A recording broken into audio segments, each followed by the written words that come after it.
Fala pessoal, tudo bem com vocês? Igor Monteiro aqui do canal Literatura para Leigos, espero que estejam todos bem. Bom, no vídeo de hoje eu estarei comentando os primeiros 3 capítulos deste livro aqui, O Príncipe, de Nicolau Maquiavel, onde ele vai abordar os tipos de principado. Por isso até que eu decidi comentar logo os 3 primeiros capítulos. No capítulo 1, ele já vai apresentar logo as 2 formas de governo que existem, né? Lembrando para vocês, né, que o livro foi escrito lá nos idos do século XVI, e até aquele momento ali só existiam 2 formas de governo, né, monarquia e república.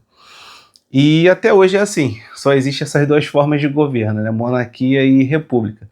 Aí ele apresenta, né, ele já introduz o capítulo 1 falando sobre essas 2 formas de governo, né?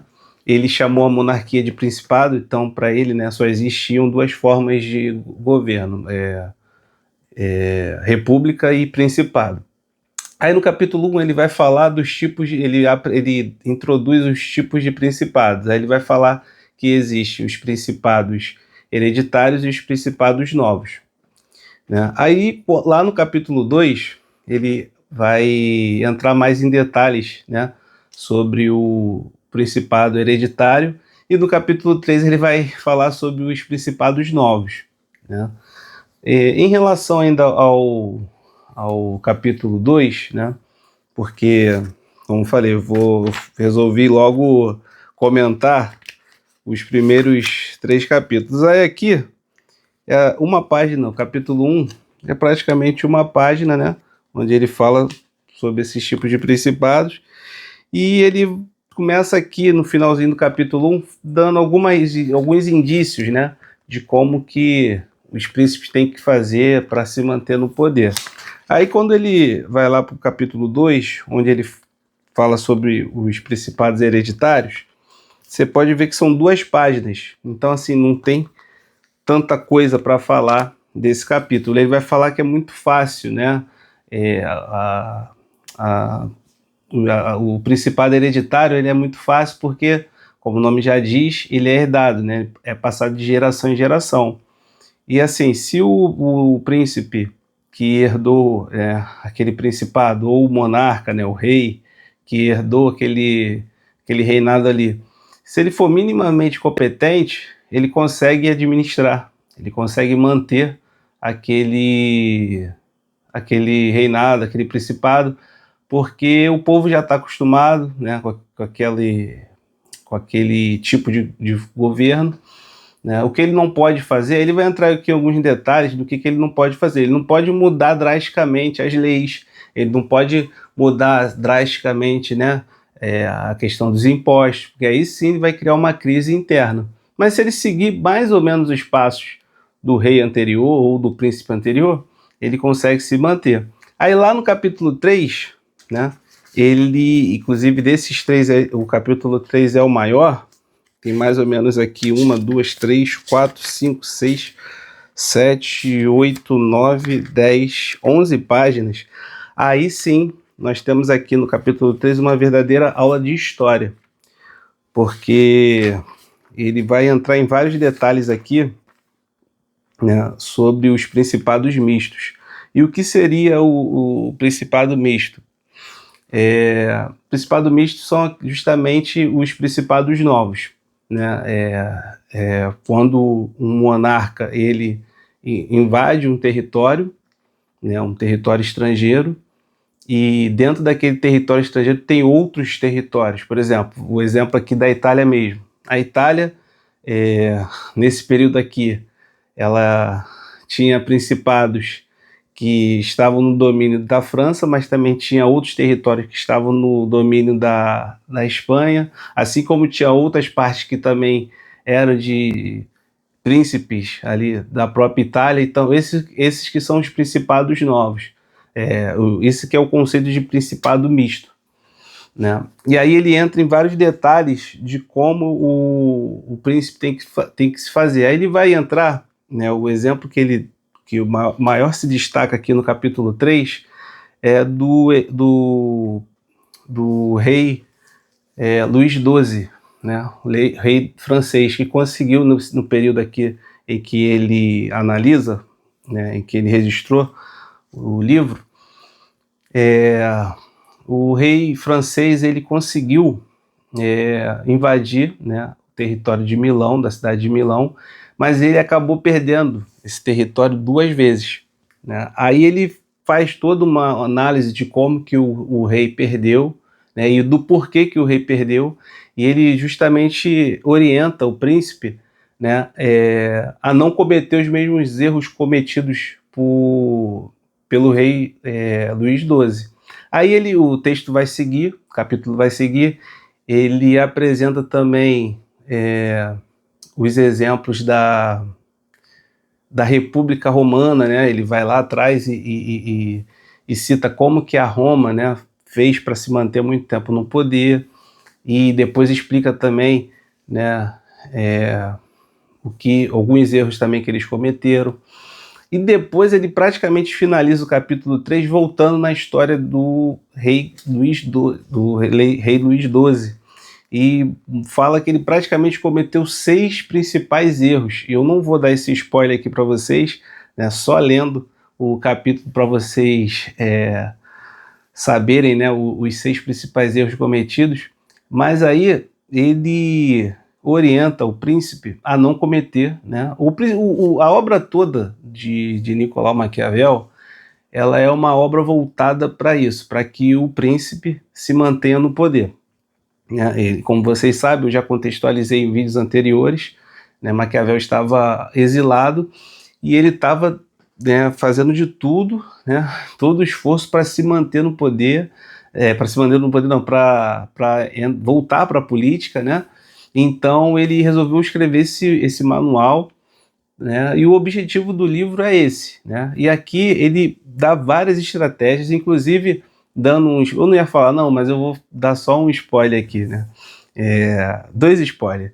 Tem uma parte aqui que ele fala que se o príncipe, né, justamente aqui nesse contexto do Principado Novo, né, uma das coisas que o príncipe tem que fazer é acabar com o sangue do monarca anterior, ou seja, exterminar, né, a linhagem ali do monarca, do principado anterior, e depois estabelecer colônias, né? Porque ao estabelecer colônias naquele local ali, é como se aquele território ali se tornasse verdadeiros grilhões, né? É como se aquele território ali que está sendo dominado por aquele príncipe se torne verdadeiros grilhões, porque vocês podem parar para perceber que todo país, né, que foi colonizado demorou muitos e muitos anos para conseguir, né, se livrar da colônia, porque aquele território ele fica preso na mão do líder.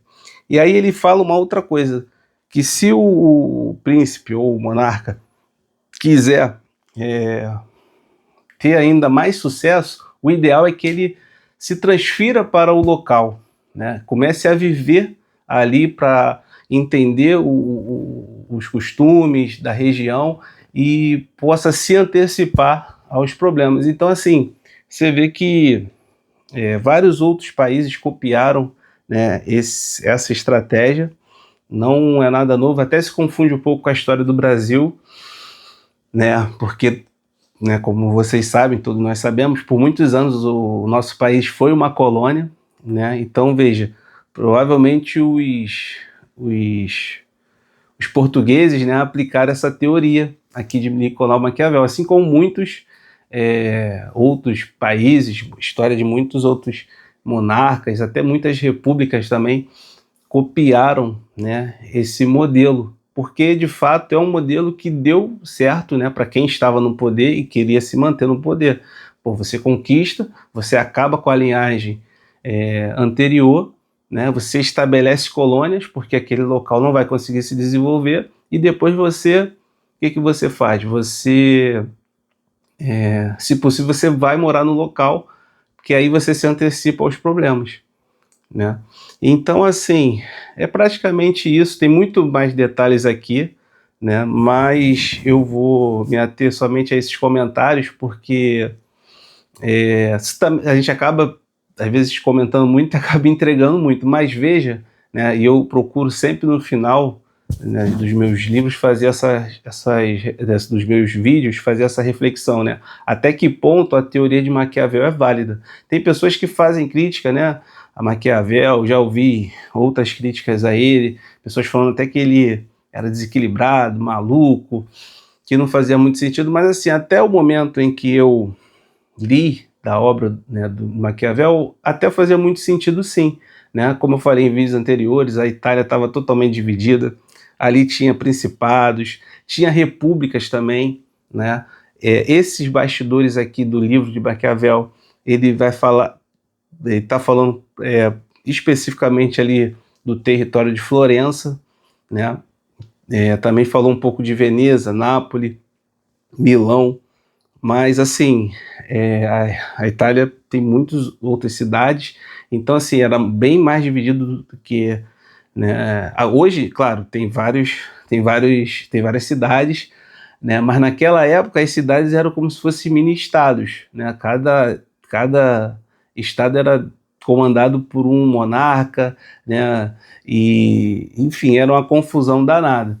Aí, no final aqui, ele explica que o erro principal do rei francês, né, Luís XII, foi justamente romper com seus aliados e tentar fazer um diálogo, né, se aproximar com o Papa Alexandre VI, que eu já até falei em vídeos anteriores, né, porque a França estava aliada aos Médicis e o Papa Alexandre VI estava aliado à Espanha, como já falei em vídeos anteriores. Então, assim, nesse contexto aqui, a França e a Espanha não eram aliadas.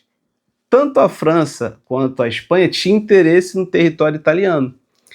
Então, assim, quando ele resolveu se aproximar, né, dialogar com o Papa Alexandre VI, foi quando ele se enfraqueceu e foi cometendo vários erros, onde aqui, como eu falei no final do vídeo, ele apresenta os 6 erros cometidos pelo rei francês Luís XII. Então, assim, gente, é isso. Então, por que eu procuro sempre falar que assim, a teoria de Maquiavel ela não é válida mais para os dias de hoje? Não é válida, primeiro, porque foi escrita para um contexto de monarquia, né? Foi escrito para manter um governo vitalício. Então, assim, não faz sentido, né?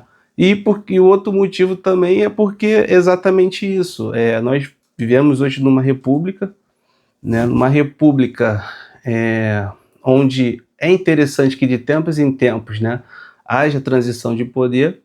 Então, não faz sentido, né? Muitos políticos, pelo contrário, aplicam os princípios dele para se manterem no poder, né? De maneira quase que vitalícia. Tem vários políticos aí que fazem carreira, né? Estão há anos e anos na política e tal.